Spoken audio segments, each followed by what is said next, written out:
forgiveness, pray for guidance, pray for protection. Because we want God to be present in our life throughout the day, right? We want to remember God throughout the day. And this is something Christians do, Jews do, everyone. We try to remember God as much as we can. And so I was talking to Michael, I said, man, you got to get on your prayers, right? Because he was trying, but he wasn't. I don't think he was praying one of the prayers. And I said, man, you got to get on your prayers. I said, because when you pray, when you remember God, God remembers you, right?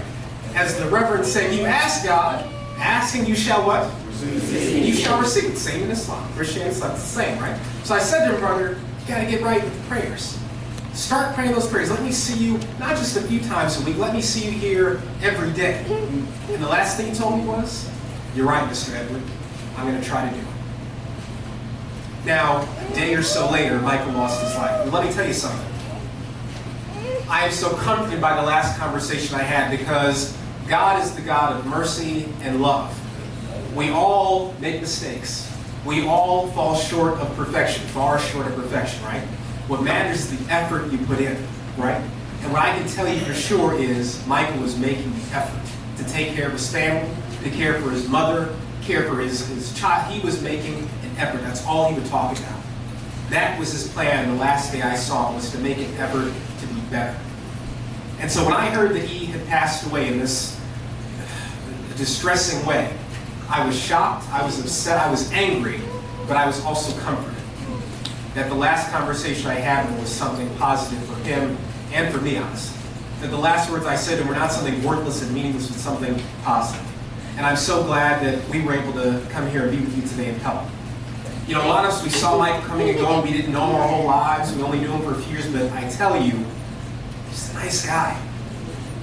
He was a guy with a smile on your face, right? Anytime he would talk to you, he would smile. Even if he was just saying something and talking about something that wasn't a happy thing, he still had a smile on his face, right? He had that little bit of light in him. And what's funny is I met his brother today for the first time in person, and I immediately, before he introduced himself, I knew who it was, because he got the same smile. The same kind of crooked smile. It's a beautiful thing. Last thing I want to tell you, well, I heard you crying right now. We are promised difficulty in this life. This is not heaven. This is not paradise. If it was paradise, we wouldn't have any difficulty, right? Amen. This life is a test. It is a test. The difficulty comes at us. The question is not how bad is the difficulty, it is how do we respond to the difficulty? Do we fall apart? Do we say, why God, why? How dare you do this to me? I'm not going to church anymore. I'm not going to the mosque anymore. I'm not going to pray anymore. Or do you say, you know what, God? You are smarter than me. You know better than I do. And I'm going to use this tragedy as an opportunity to get closer to you, both for my sake and for the sake of Michael. Because your prayers for him can still benefit him. All of you young people in this room, live another 40, 50 years, God willing, you keep him in your prayers. And you tell your kids to keep him in your prayers. His memory will last.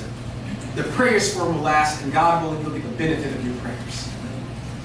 In the Quran, the Islamic holy book, God says, be sure we will test you with something of fear and loss of life and loss of fruits, that is, loss of your food, and loss of your labor, that is, you put work in on something, you lose it.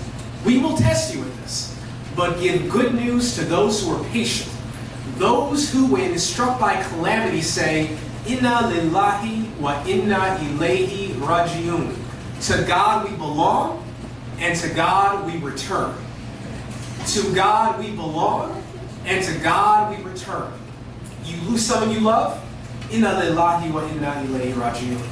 You lose that great job you loved, Inna lillahi wa inna ilayhi raji'un. You stub your toe, Inna lillahi wa inna ilayhi raji'un. God can do with you what he wants to do with you.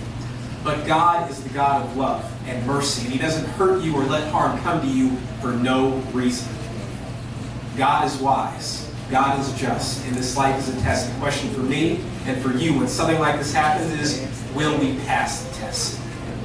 Amen. So I say to you, not as a Muslim, as a human being, as a brother, as your sister, let's all pass the test.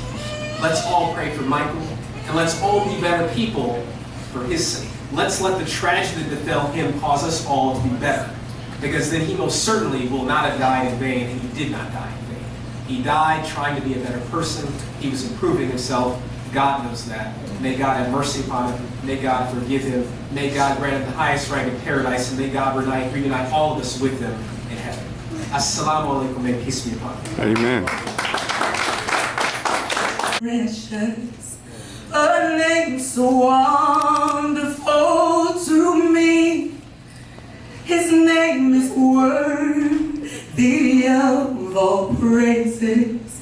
Because of him, I am made free. That name is Jesus.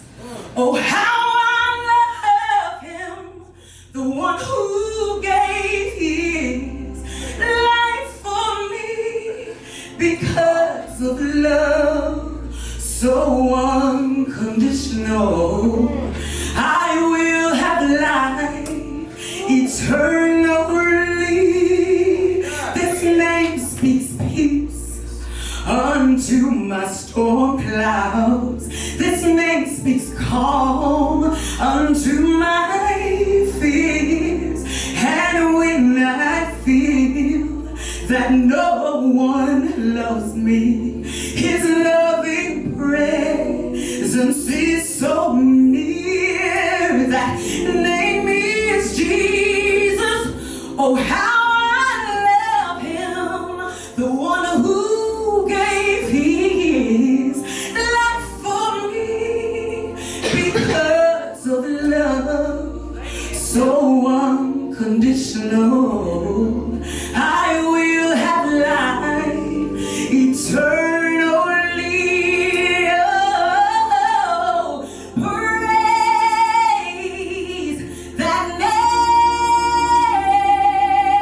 Oh, praise that name. Oh, praise that name. Oh, praise that name.